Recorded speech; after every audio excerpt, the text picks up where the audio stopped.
the matrix would be kind of applicable to what we're talking Yeah, about that's right. today. In fact, there was an editorial about our work, which in Science magazine, there were too I many, saw that. which said that living in the matrix takes less energy.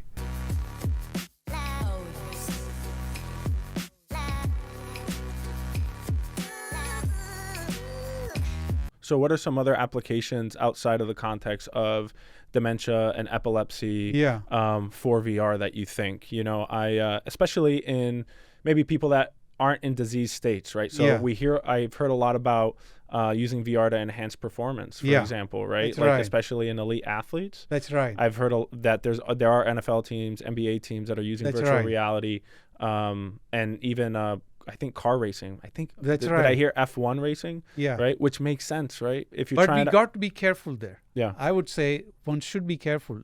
I see plenty of places where VR can be used more directly than others. Mm-hmm. So when a pro athlete, let's say a golfer, mm-hmm. is practicing a stroke at home mm-hmm. and based on VR, we got to be careful, like we went through. Remember our entire discussion that the reason the pattern of activity in VR is different than the pattern of activity in the so-called real world is because the pattern of sensory inputs are different. Right.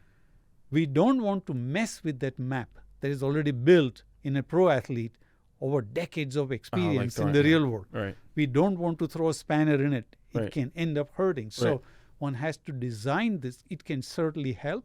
But if, for example, imagine a pro golfer who is learning, or I don't know, a football player who is checking a ball. Right. And that football player is clearly developing a map to say, if I use this much force, the ball is going to land there. Right. The force is different, or the ball lands a long place. Exactly. You're messing with that amazing memory created over decades. Right. Got to be careful. Because they've, especially if they're at an elite level, they've honed all those sensory inputs, right? To be able to, because like we talked about before, right? Yeah. So our brain is kind of developing a simulation in and of itself. Exactly. Right? Where, okay, so these are the sensory inputs. These are the expected sensory inputs. Yeah. I am going to act based off of those expected sensory inputs, and I'm going to act based off of them. That's right. Right. So that's what an elite athlete does, right? So, that's right. You know, the quarterback drops back. He has someone he has someone running at him and tackle him at a certain amount of speed. That's right. Right. He knows that his receiver's at that point, and he's going to be at that point based off of his prior experience. So he throws it thus far. And the internal stuff. And the internal stuff. When I start to run, this is the sense of feeling I get. We think that we don't notice, but our brain registers it all the time. So messing with that with virtual reality, saying, okay, this is your vision, but you're feeling something different, that could throw them off. That's a great point. So we can do that. And I think there is a tremendous potential. So I don't want to be just negative and say, don't do this. Mm-hmm. There are a couple of things that we have figured out, mm-hmm. which are actually a good thing. And that cannot be better at any other time than during the pandemic. Because during the pandemic, we all have gone through these lockdowns. We had to learn at home. Many students have to study at home. Now, it turns out that studying is complicated. Just like when I'm playing football or any other game, playing in a field is entirely different than playing virtually. You may think, what about studying? What's the big deal? I can look at a computer versus at home. But many of us, as we say, are zoomed out. You know, it's like too much. What is that too much? Because what's going on is that when we learn things in the real world, let's say I'm a student. I learn physics in the physics department, where there is a certain smell of the instruments, or the certain sound of the oscilloscopes and something. I do chemistry in the chemistry department. I go to biology department. I smell formaldehyde or something. In chemistry, I smell something burny. Geology, I smell rocks. So there are these multi-sensory cues that are there in different places. With VR, we can reintroduce them. So that with VR, we can teach people some basic things at a level which are subconscious that can help them deal with math, for example. The reason people don't learn math very well is because math is not intuitive. But we are developing techniques to make math intuitive, make geometry intuitive, because when it was developed, it was all intuitive. Make physics intuitive, rather than complicated abstract algebra and some equations. Unless you have it in your guts, it sounds kind of complicated. Yeah. Those things, VR has tremendous potential. To make math and algebra and equations intuitive? Yes. Can you extrapolate briefly just on For what example, do you mean by that? That's right. So let's start with a very simple thing, right? first early on people learn Newton's laws of motion. So if I take a little pebble and I chuck it somewhere, the pebble is going to follow parabola and going to land somewhere. Okay.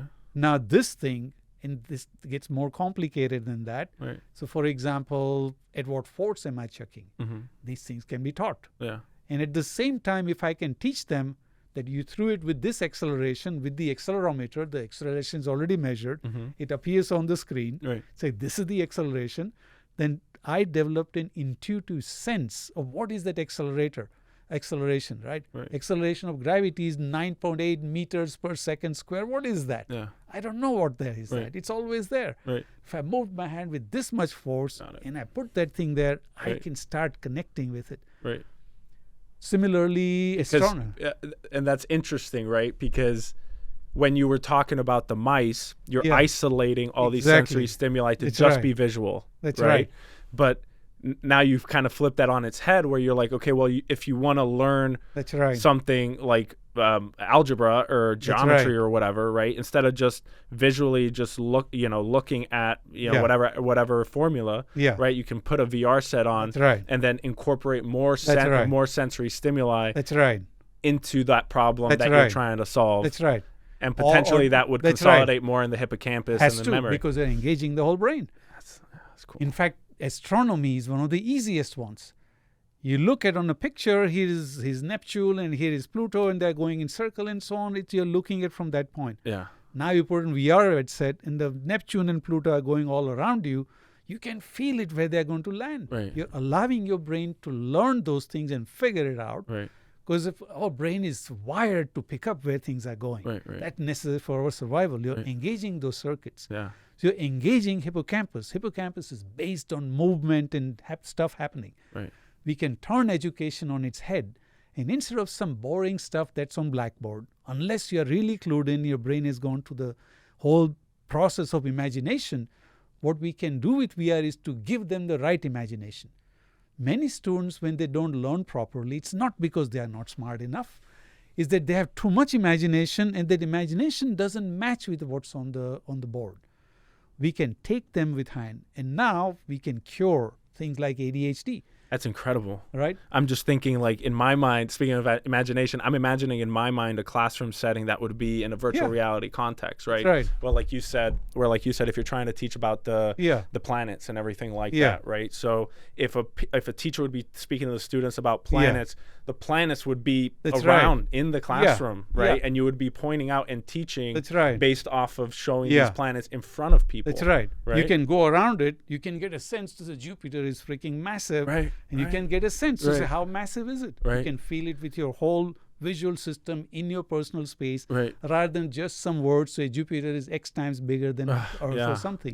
So there is tremendous potential where the education is not just in terms of words. Words are highly abstracted version, and equations are even more abstracted version. Right. What we can do is to start making those things learn subconsciously and let our circuits pick up. Yeah.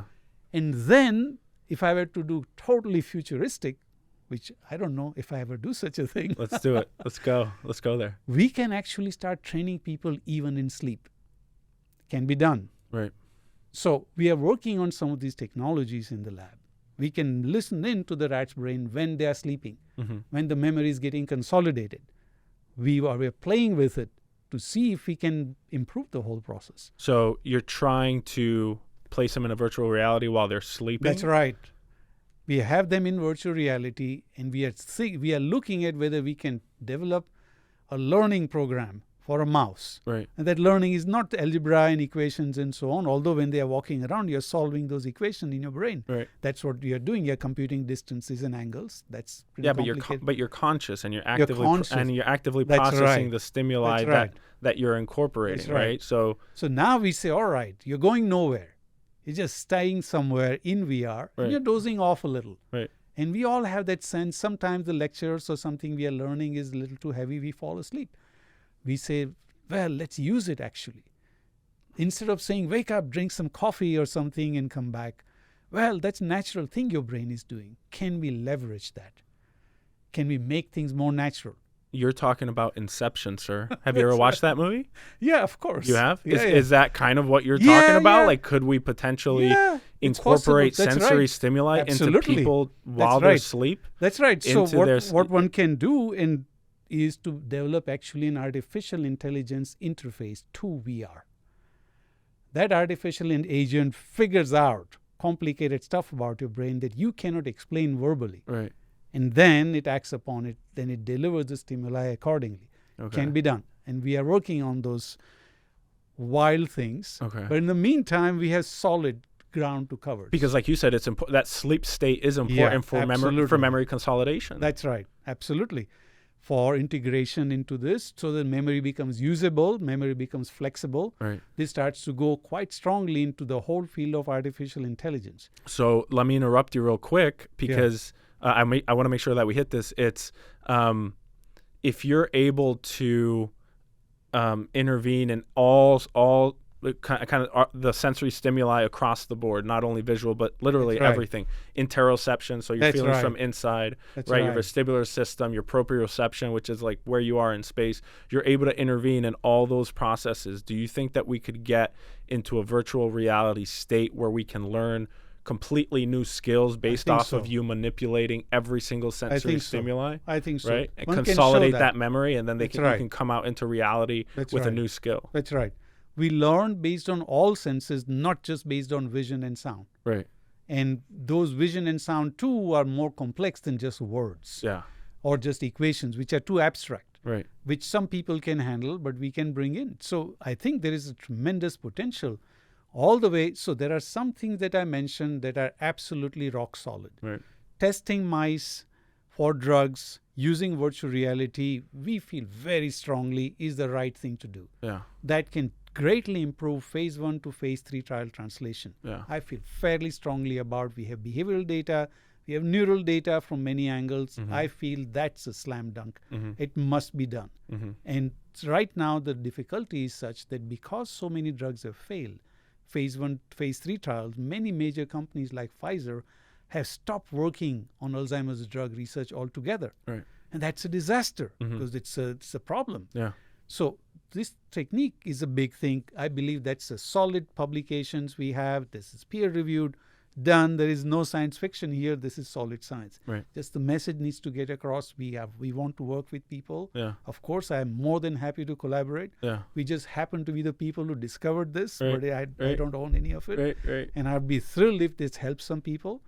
The second thing, potentially virtual reality acting as a therapy to boost neuroplasticity. Mm-hmm. We have evidence. We want to do careful research to see whether it has any adverse side effects or not.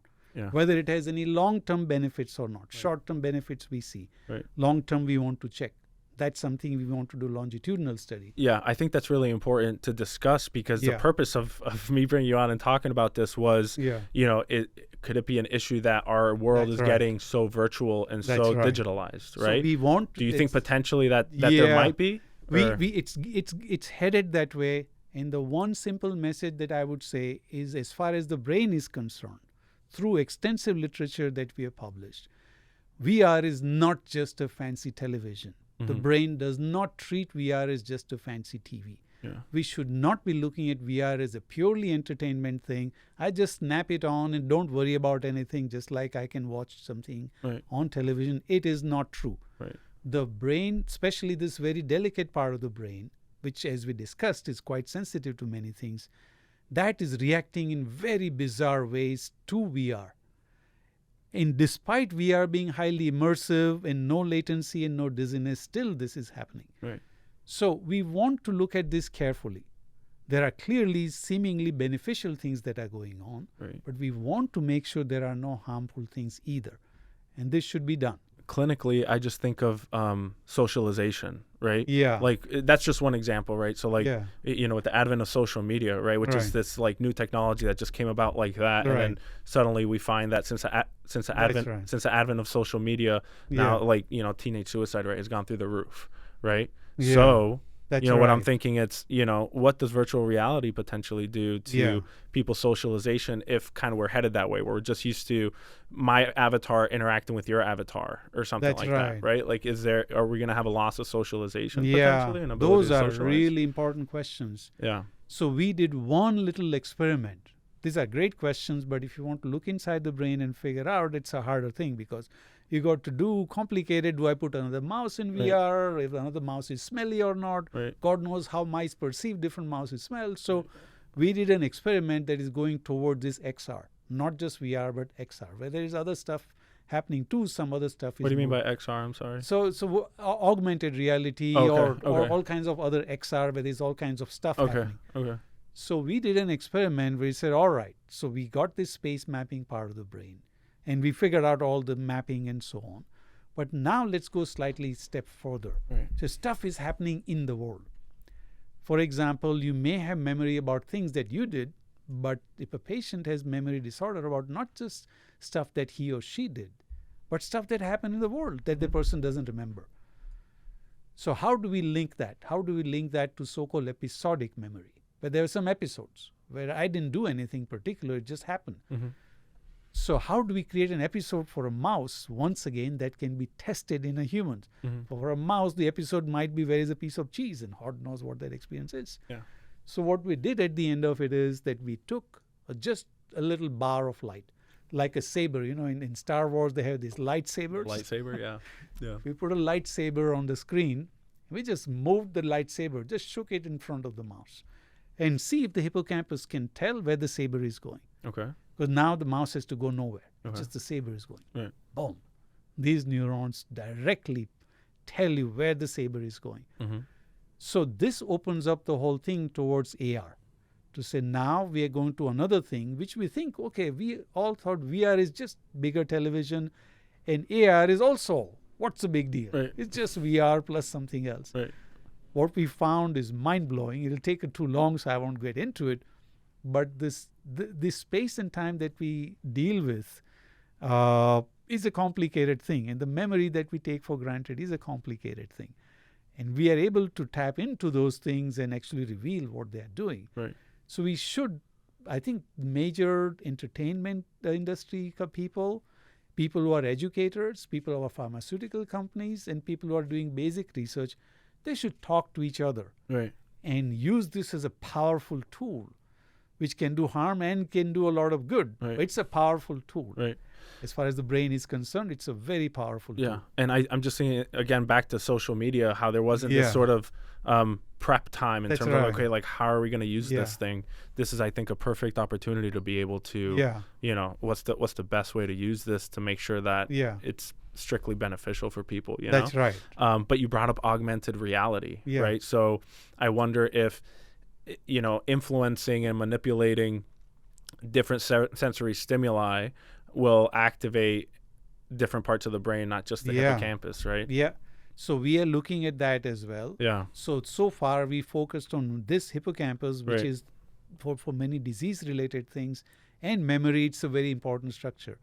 But now we are leveraging technology developed by Obama's Brain Initiative that put tons of money. So we are benefiting from Obama's work. Obama's initiative. And now with those technology, we are measuring the activity of not just hippocampus, but many parts of the brain at the same time. And seeing how these different parts of the brain are talking to each other. Now that turns out to be a really fascinating challenge.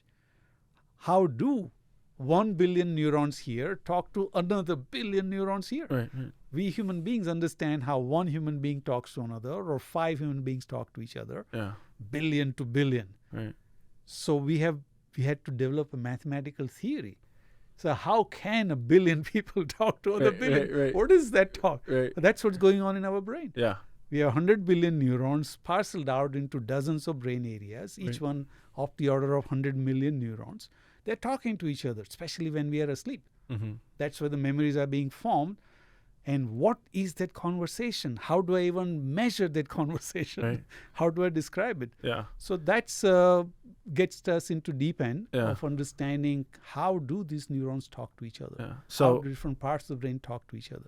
And from I'm still kind of set on like the potential pitfalls of virtual reality That's and like right. augmented reality. And one of the things I think about is, someone goes to Iraq and, is in a firefight or something happens that leads them to have, down the road, unadjusted way to actually process that event. And then they develop PTSD. Yeah. But if we get to a point where virtual reality and augmented reality is like so real. That's right. Right. Where, I don't know if you know the game like Call of Duty or, some of these violent games where, I think the general sense in our society is like, I mean, it's just a game. Right. Yeah. But then and what's probably going to happen in the video game industry is like they're going to get into this virtual reality stuff, right? To immerse people as much as they can. Yeah. Right? Like, where's the line between it becoming too real where people start developing, PTSD-like symptoms or not really processing these like virtual events very well. You know what I mean? That's just me kind of going down like a thought rabbit hole. I don't know. I think it's an important question, and it brings us to perhaps the deepest question which we can ask scientifically, which philosophers have asked for the longest time. What is reality? I was going to interrupt you and be like, let me guess, what's reality? I know. Right? And I ask myself that all the time. And we ask that question, and there are times at which our perception of reality is messed up.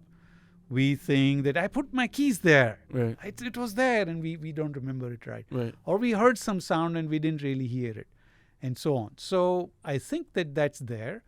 But unfortunately, those conversations about what is real or not has gone down the deep end of quantum mechanics and metaverse and multiverse and all that stuff.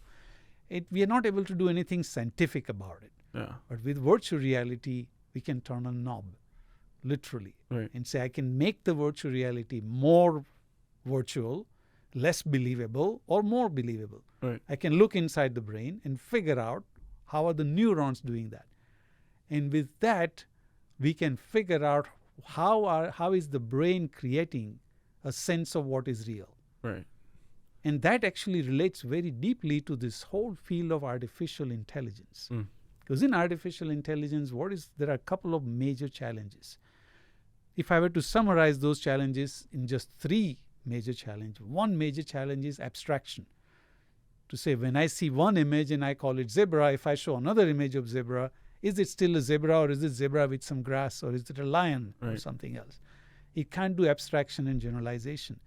But looks like whenever we are experiencing anything, we don't remember the nitty-gritty details of it, we abstract things out. Yeah. That reality is perhaps the greatest abstraction of them all. This is real and this is not. It's binary even. So one can train a network or the brain to say, is this real or not? So we are going in the direction of not only using artificial intelligence to interrogate the brain and do the inception kind of thing, and but manipulate vice versa, it. manipulate it and teach us things beyond just the slow process of cognitive-based learning, but the reverse, to say, can we understand based on this part of the brain, this doing all the funky things of abstraction and so on, to build better machines, better AI algorithms, which are based on this, to say it can do the greatest thing. Right. Are you familiar with Neuralink? Yeah, I'm familiar with that. Is there any sort of overlap between what you're doing and Neuralink? I think that clearly everything is related. Once you mention the brain, they want to put hundreds of electrodes in the brain and so on, and they want to help patients. So that clearly highly overlapping. There are differences too. There's amazing amount of advances have been made in terms of paraplegic patients, putting brain-machine interface and deep brain electrodes to help them move their arms and so on. It works, still needs improvement, but works, and that's a great boon. There is deep brain electrode for Parkinson's, works really well. There's cochlear implants that work well. Retinal implants are coming. But one of the biggest unsolved challenge is memory prosthesis. And people have memory problems. What do? You stick 5 electrodes in hippocampus? What is that going to do? So I think that's a fundamental challenge. And that, we are working on, and that's a hard one. So we can't just stick a bunch of electrodes and say, this is going to cure memory problems. I wish it were true, but no. I think that's a hard one. And anybody who says that they have, they'll put electrodes and make human beings smarter in 5 years or even 10 years. You're not buying it? I'm not buying it. Okay. We don't know how it works, so how can I? I do want to just briefly ask, I think we have like, 5 minutes? 10 minutes? 15 minutes? 5 minutes? All right. such a downer, man. You're such a party pooper.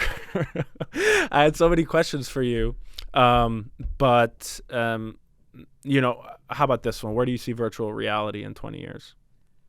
In a place that I cannot imagine. I cannot imagine where it'll go. Sounds like you need virtual reality to help you imagine. No, I'm putting you on the hot seat if you had to say. I think so. I think that there are benefits there, and I can tell you what my hope is. Mm-hmm.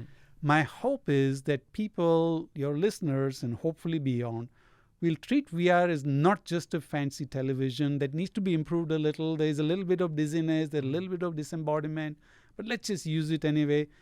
I wish that in next 1 year, mm-hmm. hopefully, but I'm not so optimistic, people will start treating that as a very powerful tool, and it messes with the brain in funky ways, mm-hmm. and that we start treating it as such, rather than just a television or a bigger laptop screen. It is not that. Right. If people can do just that much, the world will end up in a different place in 20 years. Because all the good and bad things that are happening to VR users now will manifest 20 years later. Right now, effects are minor. Right. Do you foresee us heading in a direction where we become more immersive with our virtual reality to, augmented reality, where we are manipulating every source of sensory stimulus to the body, where we can potentially, like we said, teach skills in sleep? I hope, like I hope it goes down that path, mm-hmm. where based on solid understanding of the brain and the physics of the world and how that is being used or not used in VR, we go down the path of basing on foundations rather than just treating that as let's just try this. Right. Because the number of things that we can just try are so many that if we don't go based on foundations, we'll keep bouncing our heads and we'll keep failing and go with some random stuff. Awesome. So, that's my thinking. Is there anything that you want to promote, any sort of research that you're doing, any projects that you're on that you like? I mean, the entire episode was pretty much that because you're doing such cool stuff. Right. But anything specific? I think so. I think that if there is one message I want anybody to take across, mm-hmm. I want those pharmaceutical companies which have bailed on Alzheimer's research to come back and consider the possibility that there is another way to solve these diseases and just test them. This is far cheaper than doing the standard research because it's just a VR setup. Consider using this, and let's not abandon those Alzheimer's patients because we are all going to get there. And if we just stop that research, because yes, I can understand their frustration. But let's work with it. So that's one. And the second thing is people who are, Googles and Facebook, talk to us. Why do you need them to talk to you? For what? So what specifically? Because they are building these setups and tons of people are using it. And I want to interface with them so that we can improve this. We can do the basic science in the rat brain. What is the long-term effect of VR use? Is it beneficial or harmful? The cool part is that 1 year in the human brain is 20 years in the rat brain. So within 1 year, we can find those answers to say what is the best VR experience doing. I want to interface with Hollywood folks who are going to be using VR. Why do we want to use VR? We want to make movies which are memorable. Well, what is memorable? We are studying that circuit. I want to interface with them and saying, instead of just, same old stuff that we toss in, can we interface with these things so it becomes beneficial rather than just causing some potential harm somewhere or doing nothing useful. So that's why I want to interface with these people, saying I'll continue doing our research. And I enjoy this, doing basic science research. But if I see potential benefits, which are really huge benefits for the society, I want to work with these people and say, you guys make all the money you want. It's all win-win for you. If it doesn't lead to any benefit, don't use it. But if it leads to even 10% improvement in people retaining information better in a movie or in the VR teachings or Alzheimer's patients or something, I'll take 10%. I think if you think about from a marketing standpoint, if people are better able to consolidate the memory of their movie experience, right? I mean, I'm not a big finance guy, but I'm sure you could extrapolate some sort of reasoning why that would translate to better marketing or better financials for the movie. Right. I don't know, but you hear that, Mark Zuckerberg? Come check out Dr. Mehta and see if your metaverse is going to be beneficial or what's going to happen. And I also think you should interface with Hollywood for this reason, but then also for a biopic of your life. That's right. You were explaining it earlier on. It's absolutely amazing. Hashtag slump to scientist. Is that right? That's a cool story. Yeah. Okay. Yeah, no, it's an amazing story. Your story is incredible. But I hope that we can have you back on because like so many topics that we can discuss. Absolutely. Thanks for having me here. I had such a great time. All right, folks. My name is Adel, sports neurologist at the UCLA Brain Sport program. Thank you so much for joining us on the UCLA Brain Sport podcast. This was an amazing experience, amazing conversation with you, sir. If you have any questions, email is at the bottom of the YouTube description. Shoot us an email. Mark Zuckerberg or whoever else, if you'd like to reach Google. If you'd like to reach Mayank Mehta, your email's readily available, I think. Should be. My name is unique enough. Yeah, exactly. Or you can email the email at the bottom of the YouTube description. You know, I can connect you. I believe Zuckerberg and Google are good at finding people. Yeah, that's another conversation that we can have on part 2. It's about search engine and the brain search engine. Now that's a conversation I like to have. Oh, let's do that. How does the brain search things? Yeah, we could go on forever. But Mo's getting upset at this point. He's going to be doing some unlicensed therapy in a little bit. Oh, yeah. All right, everybody. Perfect. Thank you so much. All right. Tune back in later. Bye-bye.